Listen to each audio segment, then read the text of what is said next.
Everyone talks about finding the one, but what if the one was not another person? What if this is actually the most powerful, intimate, soul-shaking relationship you will ever have because it's the one you build with yourself? After love taught you to settle, to shrink, to self-abandon in the name of love, you do not need another partner, you need a mirror. You need to look yourself dead in the eye and remember who the fuck you were before survival became your personality. Because when you stop chasing chemistry and start courting your own calm, you learn how to flirt with your own solitude instead of running from it. That is when you become untouchable. When you stop auditioning for love and start embodying it. When being single stops feeling like a gap and starts feeling like a place of peace. This is not a season of waiting, it's your reclamation, where singleness becomes sacred, your pleasure becomes power, and your presence becomes the standard every other love will have to rise to meet. I'm Meaghan Webster, a trauma-informed strategist and abuse recovery coach, and the woman a narcissist hopes to never meet twice. And this is the Narcissist Worst Nightmare podcast, where women stop mistaking bare minimum for effort, learn how to be single and love it, as they start rebuilding their power and self-trust so they cannot be manipulated. Today's episode is for the woman who's been through the storm and finally made it out, who is standing in her own peace but doesn't know quite what to do with it. You left the relationship, you left the chaos, but now there's silence and it feels foreign and frightening. You want to know what's next? Well, if you want healthy, sacred love, I promise you right now, it's not the time for you to try and go find a new man. You date yourself first, because the woman who can seduce her own life becomes untouchable after abuse.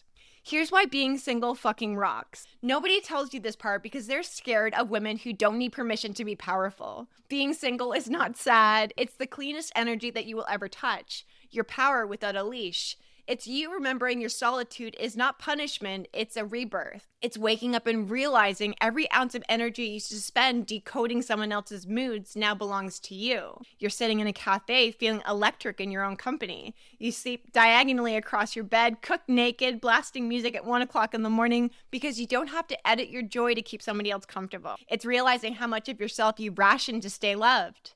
And suddenly, you stop apologizing for being the whole thing. When you're single, your life becomes a canvas again. You get to rebuild your mornings, your pleasure, your power. That level of autonomy terrifies people who have never met their own freedom. But once you taste it, you can never hand it back. You start remembering what you like. You remember what you crave. You remember your rhythm. You're weird. You're wild. You stop performing and you start becoming. I talk about 2 different narcissistic relationships that I was in here and on social media, my ex-husband and my ex-boyfriend before him. When I first left my ex-husband, I could not tolerate silence. I filled it with all the noise, anything possible. Netflix, scrolling, being out of the house around friends 24/7, constantly on my phone, literally anything to get me out of my own thoughts. Until one night, I just had this feeling of like, fuck this. I recognized that I was running from myself, from finding peace, fun, enjoyment. I put on a black dress, no friends, no safety net, just me. I walked downtown Port Credit, that's where I'm from, and I took myself out for a fancy dinner. I people watched, I soaked in the ambiance, I ate a delicious meal, I engaged with the couple next to me, and I walked home feeling full, happy, and free. And that was a night that changed a lot for me. It felt like I stopped searching outside of myself because I didn't need permission to have fun. I didn't need to be chosen to feel alive. And I certainly didn't need a man next to me to do the things that I wanted to do. I could do whatever I want. I'm a vibe. I'm fun. I want to live out loud and have experiences that are completely my own, unattached to anybody else. And that's what dating yourself can look like when you stop waiting for someone to make your life exciting and start being the reason why it is. Being single isn't a waiting room. It gets to be like an initiation for your next evolution. Here's something that's going to make this very real. It's not the quiet part that hurts, it's what the quiet reveals. For years, chaos was your baseline. Your nervous system learned that love equals tension, that attention equals adrenaline, that calm equals danger. So when it's finally peaceful, your body panics. You crave the very thing that you left. You start calling peace boring. You start mistaking safety for emptiness, but that discomfort is not loneliness, it's actually withdrawal. You're detoxing from adrenaline. You're rewiring your body to understand that safety doesn't have to feel like suffering. You are not lonely, you are rewiring. You are not lost, you are actually landing home. And most people run here, back to distraction, dating apps, back to noise, because stillness mirrors everything that you have been avoiding. But if you learn how to stay, If you can breathe, cry, move, scream, dance your way through it, that is when you become untouchable. So next time you feel that urge, that need to fill that void, that restlessness, I want you to remember you are not missing them. You're not even missing like a relationship. You're missing the rush of it, right? The chemical hit that used to mean love. And really let that sit with you for a minute. You don't crave connection. You crave the chaos you once called intimacy. The best part here is that you can retrain that. Put your phone on D&D, close the lights, sit in the silence, do some deep breaths, put your hand on your heart and say out loud, I am safe now. At first, this is going to feel very uncomfortable. Staying in that is going to be a piece that actually heals you. It's nervous system mastery, not spiritual bypassing, not toxic positivity. It's the quiet authority of a woman who refuses to abandon herself. Peace is not boring. It gets to be your new high. And most people don't know how to date themselves first, right? So let's talk about what that actually looks like, because self-love has become one of the most diluted concepts on the internet. Dating yourself first is not bubble baths and aesthetic journals. That is self-maintenance. Dating yourself is self-seduction. It's asking, what turns me on about being alive? And then making that your highest priority. The most important relationship you will ever have is with yourself, and people forget that. You can validate, appreciate, love, respect yourself, and you set the standard of what you will and won't tolerate moving forward. It's reclaiming your mornings, your rituals, your space. It's buying flowers because you wanted them. It's cooking for one and lighting the candle anyways. It's talking to yourself like someone you're falling in love with. It's noticing how you show up in this world and the world around you, the coffee shop that smells like heaven, the playlist that makes you dance, the texture of sunlight on your skin. Every time that you choose that kind of devotion, you are teaching your body that safety and joy can coexist. And that you don't have to earn it, that you are proof that love doesn't have to hurt to feel real. When you focus on yourself, you're teaching your body that this is okay. Now, I want to take this deeper.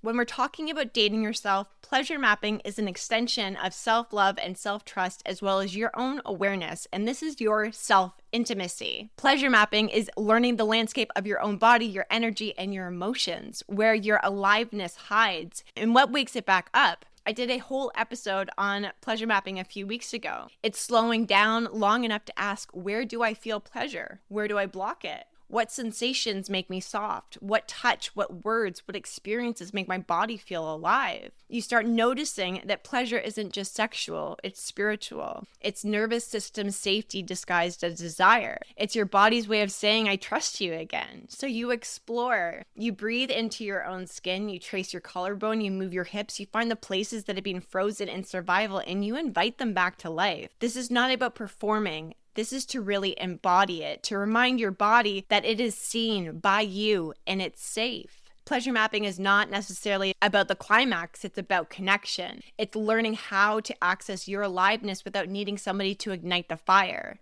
And when you master it, your energy changes. You become magnetic without trying. People can feel it when you walk in the room, and it's not because of how you look, it's because of how deeply you inhabit yourself. The woman who knows her own body, breath, and pleasure is impossible to control. I had a client who said she just wanted people to take her out for fancy dinners and adventures. I said, you do not need to wait for anyone else to do that for you. You can choose yourself right now. She started booking solo trips and learning salsa and ordering wine she couldn't pronounce. And within a few months, she said that she felt very different out in the world now. She felt like people were drawn to her, that the energy around her was different. And I told her, they are not seeing somebody new. They are seeing what you finally stopped hiding. That's what happens when you finally date yourself. You stop chasing external validation and start radiating internal safety. You flirt with your life, you dress for desire, and you take yourself somewhere that feels expensive.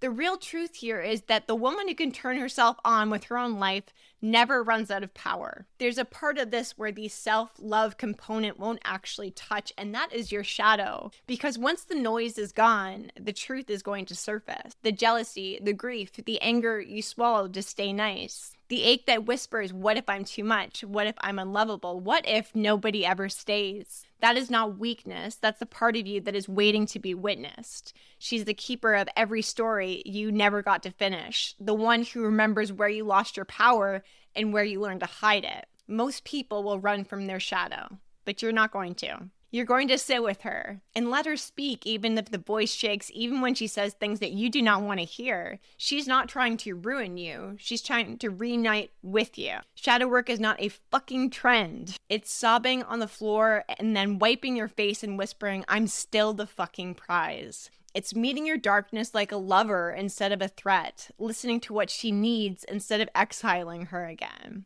You learn that jealousy is a map pointing toward desires you've been taught to suppress. The rage is just love with no outlet. The shame is the body's way of saying, this pain deserves light. You stop gaslighting yourself. You stop begging to be understood by people committed to misunderstanding you. You stop dressing your wounds in good girl energy and start wearing your scars like armor. Because this is the shift. The moment self-love stops being surface and starts being sovereignty. You learn to become your own safe space, your own parent, your own witness.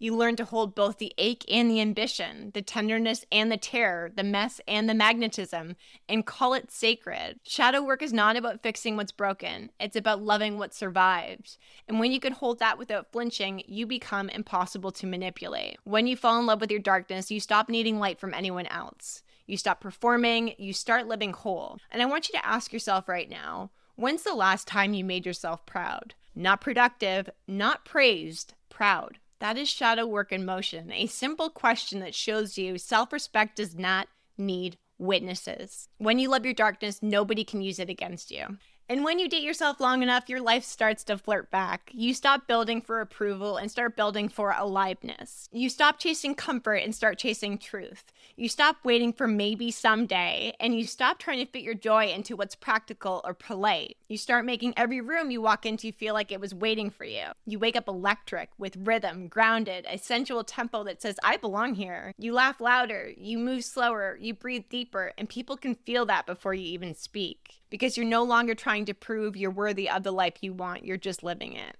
And suddenly, everything that used to drain you stops fitting. Half-assed love cannot touch you. Fake friendship can't sit next to you. Mediocrity feels like a poison because your body has recalibrated to a higher frequency, one that doesn't negotiate with anything less than embodied alignment. That's what happens when your standards are rooted in self-possession instead of scarcity. You stop asking for better, you just become it. You become the woman whose life already drips with meaning, and everything becomes a mirror for your power. You're not hustling anymore, you're curating energy, and the world rearranges itself around that frequency. And if you were at the Forge in the Fire event, you already know this energy. The fire is not about destruction, it's about initiation.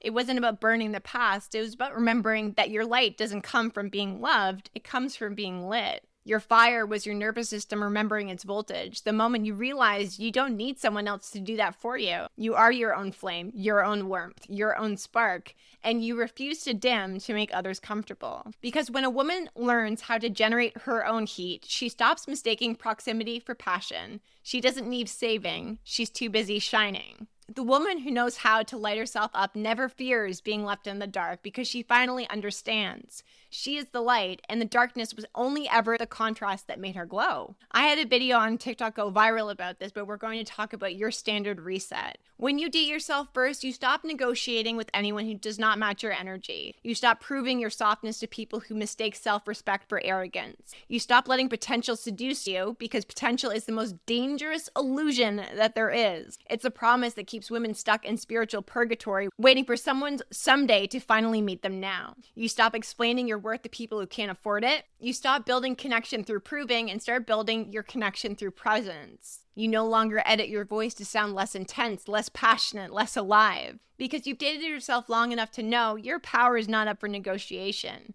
Peace is the password. Joy is non-negotiable. And your love stops being a service and starts being a fucking standard. You no longer audition for roles in other people's stories, you write your own. You no longer romanticize the struggle, you recognize it as a boundary that needs reinforcement. You no longer crave validation, you respect alignment. And yes, people will call you intimidating too much. That's fine, good. That means that they can feel your boundaries before you even speak, that your energy has become discernment, and your nervous system no longer confuses empathy with permission. Because the woman who dates herself knows silence is a boundary, not punishment. No is protection, not rejection. Distance is peace, not ego. This is an era of women who stop chasing emotional crumbs and start building empires from self-respect, where softness is no longer submission, it's strategy, where playfulness coexists with precision, where your radiance doesn't dim to make others comfortable, it expands them into understanding what self-ownership looks like. You're soft but sovereign. You're playful but powerful, rooted, radiant, untouchable. You are no longer the girl that's waiting to be chosen.